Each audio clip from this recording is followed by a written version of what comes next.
আসসালামু আলাইকুম, শিকড়ে গ্রুপে স্বাগতম আপনাদের। এখন সকাল 5:30টার মতো বাজে।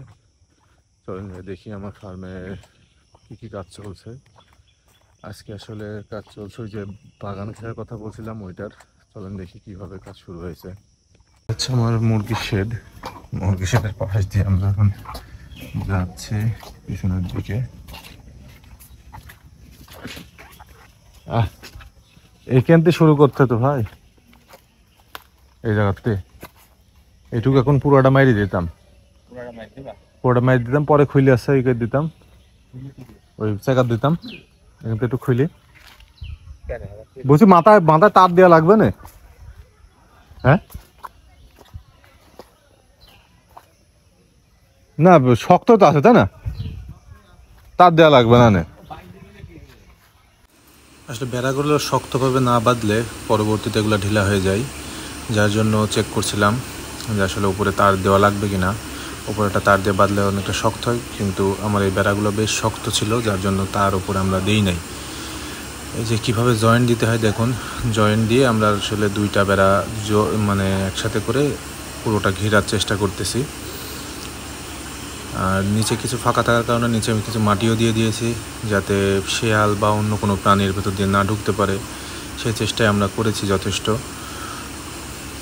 এই যে এই মুরগিগুলো দেখছেন, এই মুরগিগুলো আসলে আমাদের এই মুরগির খামার যেটা করেছি এটার আশেপাশে যেন না আসতে পারে, সেই জন্য মূলত আরও এই পাশটা আমরা ঘিরে দিচ্ছি, যাতে কোনো দেশি মুরগি আমার এই খামারের আশেপাশে না আসে। কারণ আসলেই অনেকটা আপনার যে রোগবালাই ছড়াই এটার সম্ভাবনা বেড়ে যায়, যার দরুন আমরা এটা করতেছি। এবং দেখতে পাচ্ছেন আমার শেডটা পুরো ফাঁকা পড়ে আছে। এখন আমরা মুরগি তোলার জন্য আর কি প্রস্তুতি নিচ্ছি। ইনশাল্লাহ কিছুদিনের মধ্যে আমরা মুরগি তুলে ফেলবো এবং তখন আপনাদেরকে দেখাবো, মুরগি নিয়ে কিছু ভিডিও আপনাদেরকে দিব ইনশাল্লাহ। আপনারা দেখবেন কিভাবে মুরগি আসলে শুরু থেকে শেষ পর্যন্ত পালন করতে হয়, এটা আমিও সঠিক। এই এই পাশের ভেতর দেন, তাহলে টাইট হবে। এবার টাইট দেন, দেন টাইট হবে। খুঁটিই নেই দিয়ে আসছে। হ্যাঁ, এবার আর ধরেন যে হবে না, পরে যখন এর সাথে এই দিক দেওয়া হবে তখন আবার ঠিক হয়ে যাবে। সত্যতা বলতে ছাগলের জন্য আমরা অনেক খাটাখাটনি করতেছি, ছাগলগুলোকে ভালো রাখার জন্য, ভালোভাবে ওদেরকে চড়ানোর জন্য আসলে এই ব্যবস্থাগুলো করতেছি, অনেক টাকা ইনভেস্টও করছি। তো আপনারা দোয়া করবেন যাতে এটার থেকে ভালো কিছু আসতে পারে এবং আপনাদেরকেও জানাইতে পারি যে না, এটাতে কাজ হয়েছে এবং কি করলে কি হবে সেটা আপনাদের জানাতে পারি। ফাইনালি আমাদের ছাগলের জন্য যে বাগান ঘেরার কথা ছিল সেটা সম্পূর্ণ হয়েছে। এই যে দেখছেন, এই সুন্দর, এটা আগে আমার ছাগলের খোয়ার ছিল বা দিনে এখানে থাকতো। এখন এটাকে আমরা বড় করেছি, প্রায় সম্ভবত পুরো জায়গাটা 12 বিঘা থেকে 13 বিঘার মতো হবে। জায়গাটা আমরা ঘিরে নিয়েছি। দেখছেন বাড়ির পাশ দিয়ে বেড়া দিয়ে এইভাবে পুরোটা যতদূর দেখতে পাচ্ছেন পুরোটাই হচ্ছে নেট দিয়ে ঘেরা আছে। এটা হচ্ছে গেট, গেট থেকে ঢুকে ভেতরে কতখানি জায়গা দেখুন। আমরা আস্তে আস্তে এর মধ্যে এই ঝোড়ঝাড় যা দেখছেন এগুলা আস্তে আস্তে কাটবো। এর মধ্যে কিছু মানে কাঁচা কলা, মানে কাঁচকলা যেটা, এই কলা গাছগুলো লাগাবো, কারণ এই কলা গাছগুলো আপনার ঝাড় আর ওর যে পোহাগুলো বের হয় ওগুলো ছাগলে খাই, আর পাতা হলে পাতা খাওয়াবো, আর কলা হলে কলা হয়তো বেচবো। এখানে কোনো মানে পরিচর্যার দরকার পড়বে না গাছগুলো। এই যে দেখছেন, এই হচ্ছে আমার ফার্মের ঠিক শেষ মাথা। প্রচন্ড বাতাস হচ্ছে আজকে, আকাশও মেঘলা।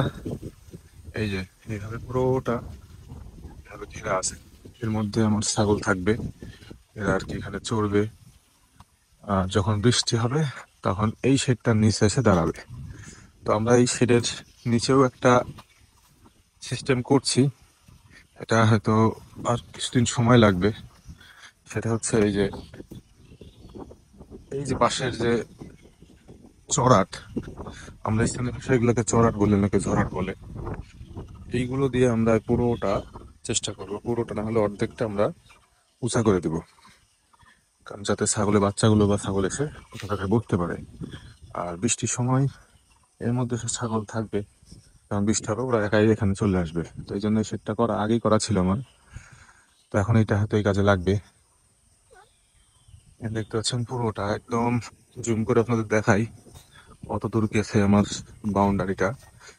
ওই যে আমার মুরগির যে শেডটা দেখতে পাচ্ছেন, ঠিক ওই শেডের পেছন দিয়ে আর কি শুরু হয়েছে।